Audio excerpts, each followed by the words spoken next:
Hello everyone, welcome to our channel. Today we are going to listen a lot of interviews. Let's watch it together. George Russell, your pole sitter for the Las Vegas Grand Prix, fourth of your career, third of the season. Tell me, coming into this weekend, did you and the Mercedes team think you guys were going to have that kind of pace?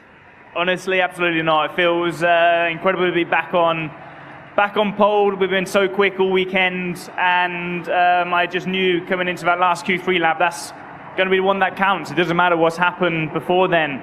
And I had a bit of a moment on my first run. We had to change the front wing, so there's a moment I thought we weren't going to make the flag, but just so happy. And we've got to do some deep diving to understand why it's been so quick so far this weekend, because it was a real surprise. Yeah, all the track and then some on that first run, but you got it done on the second. You've got this reputation now for kind of making some calls from inside the cockpit. You said over the radio you wanted to be the last car on the racetrack. Big risk at a street circuit with the track improving, yellow flags possible, red flags possible, but how confident were you were going to have what it took?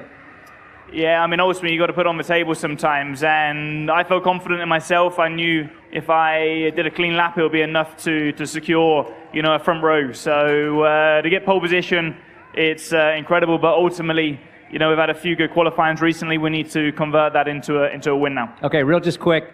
Back in Las Vegas, what's it like being back here racing down the famous strip? Yeah, it's great always being in Las Vegas. It's late night, good atmosphere here, and excited for the race now. All right, congratulations, pole position.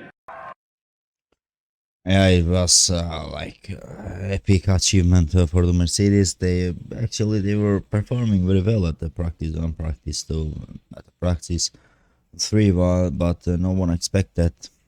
Actually, I was not expecting any pole from the Mercedes, but I'm a bit surprised with George Russell. He did make a lap, but his teammate also, we are going to listen him.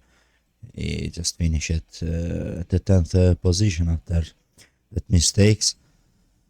Let's go listen to Carlos Sainz, what he's going to say. Alongside him, Carlos Sainz, congratulations. Big cheer from the crowd here in Vegas. You were second in qualifying last year. You had to take that penalty, but you guys got it done today. A lot of talk about tire temps. It is so cold here. How difficult was it to get those tires into the right operating window for that fast lap? Yeah, very tricky. Well, thanks for the cheers. That was a tough, tight quali. A bit closer to pole than what I was expecting. Actually, I thought I had pole, and then George came very, very quick there at the end. But yeah, very happy. I think we're starting in a good position for tomorrow. P2 last year, but was P12 on the grid because of the famous drain cover. This year I start P2, so hopefully we can make a better one. Look at practice, qualifying pace, one lap pace was very close. Race pace, you guys looked very, very strong. How much confidence does that give you that you can convert this into another win on the season? Yeah, that's why we need to stay confident that tomorrow we could be fighting at the front even more than today. So if today we were closing quali, tomorrow we might have a chance at going for the win. And that will be the target. Obviously, passing and strategy will be a different thing tomorrow. I feel like today, Mercedes were very good at switching those tires on. If you see sector 1, they were flying, they were 3 tenths up on us, and then we were coming back as the lap was going on. But tomorrow it's a clean sheet, new start, and see how the cars behave in high fuel. And finally, just from the Constructors' Championship standpoint, big opportunity for Ferrari tomorrow. How much is your mindset going into the race? Carlos wants a win versus Ferrari needs as many points as they can to catch McLaren.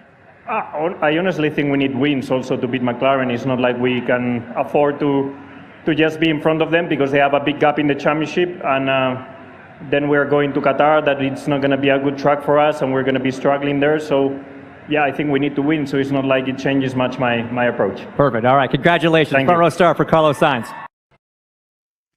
It's good to hear for him that he still keeps fighting for the team, and every single person and every single driver on Ferrari, they just think that to achieve that achievement and to win the Constructor Championship, and I believe that they will achieve that. Their race pace is, I think, better than everyone at the grid, but Ferrari have that problem to getting tires to optimum temperature, but at the long stint I think it will be not a big problem for them. And let's see tomorrow what is going on. But as I said, but Ferrari will win the race, and also maybe they will finish the first and second. But we will see interesting races waiting for us. And Pierre Gasly will line up third on the grid tomorrow. Incredible run.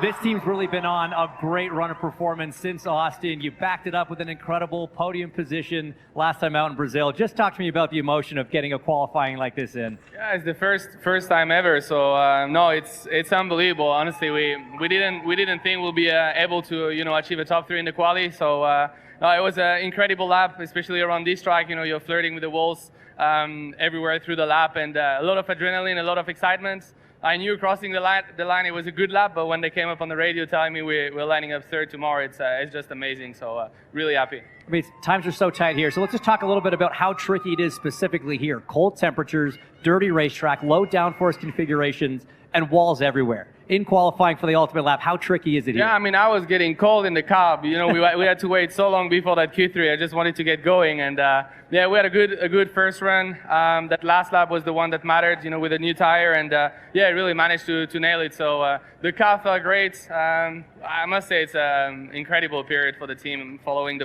double podium in Brazil. So hopefully we can stay up there tomorrow. Third last time out in Brazil, starting third tomorrow. Best of luck. Thank you. Congrats. Thank you very much. Yeah, very interesting and very mega job from Pierre Gasly. He managed to be at the third position. I was shocked when I saw it, and I was really surprised. But there is one thing to say: just congratulations to him on this achievement, and it's very important for the constructor championship. As you know, they are in fight between the Haas, and this third place, let's say, will change everything on that fight. But you will never know what will happen at the race tomorrow. It will be so interesting. But let's see what will happen. Let's go listen to this guy. How the team has sort of wrestled with the wing. I think you trimmed a bit, but how much of a handicap it's felt through practice and now qualifying. Yeah, I mean, we don't have like a Monza spec wing, which is Monza here, yeah, that's something that of course we opted to do from the start. We already, of course, lack a wing like that for 3 years now with the budget cap reasons. So it's maybe something that we have to reconsider, because I feel like it's not really efficient to race like this. It's still 2 races where you're leaving lap time on the table, we'll have a look for the future. Also the problem is, of course, that there's only 1 more year with these regulations, so maybe it doesn't even make sense to make it. But besides that, we tried to do the best we could as a team. I really think that we worked well together. We really tried a lot of different things to see what was the right direction.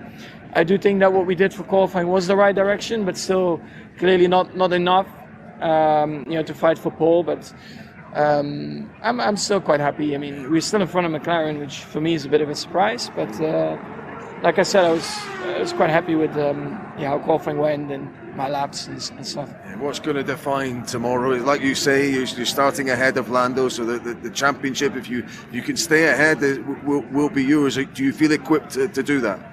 At the moment, it's very difficult to tell. I think yesterday in the long run, both of us were not great. We both degged on the tires, McLaren and us, compared to maybe some other teams. Of course, in the meantime, I think, of course, a lot of teams have made changes as well.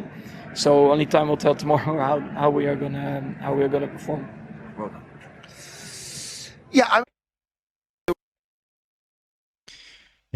I just one thing I want to say about Max Verstappen. Congratulations to his 4th championship. Let's listen to this poor guy. What's your assessment of that today? I just copy and paste what Oscar said, probably. I mean, it's tough out there. He's saying there was never the chance to fight Mercedes for pole, for example. No Even the Ferraris maybe out of reach. Yeah, I mean, probably just the top 3, 4. out of reach. I mean, Mercedes have easily been the quickest all weekend, that's clear. Ferrari have been with them. Both Red Bull and ourselves a decent chunk behind, and that showed today. So, I mean, we expected a little bit more than where we were, that's for sure. It could have been if just the lap came together. You know, it's just we're struggling every corner with something different, and one lap it works, and next lap it doesn't, and it was too difficult. Basically, it's too much of a challenge with our car, and when you're trying to find lap time but also not go over the limit, it's a difficult balance, you know. So just too much of a challenge for us, and that showed. Yeah. Listen, you're in F1 to win races and championships. Does it mean a lot if you were to extend it beyond this weekend? You and Max obviously lining up together. Do you have the car that can get ahead and get enough of a points cushion to keep it going to Qatar, do you think? Yeah, I mean, I'll do everything I can, of course. That's what I'm here to do, you know. I'm not going to give up to the end, even though the chance is extremely thin, you know, but I'm here to do the best in every race I can, whether I'm fighting for a championship or not. So yeah, I'll go out tomorrow, and it's a long race. Many things can happen. We're quick in the straights, so hopefully that can come to our advantage. Thank you. He knows that he lost the championship. I don't have any comment. Your teammates on pole, frustrating Q3 for you. What it is, it's been a good weekend so far. So I'll give it my best shot tomorrow. But yeah, congrats to George. Yeah. How were the conditions out there? How difficult was it to be consistent lap to lap? Conditions are great. It's nice and cool. It's been really nice all weekend. Okay. And all right, tomorrow, what's going to define the race? What kind of Grand Prix? Will there be opportunities for you? Is it about tyre life? What do you think? I mean, I'm really quite far back, so I'll just see what I can do from there. It's going to be degradation is going to be key. Had an eventful race there last year, so yeah. Thank you. Like definitely saying that I don't really care more for the Mercedes. I'm just waiting to finish this season, let's say, and to count the days for the jump that red car. Don't forget to like the video, comment it, and subscribe to the channel.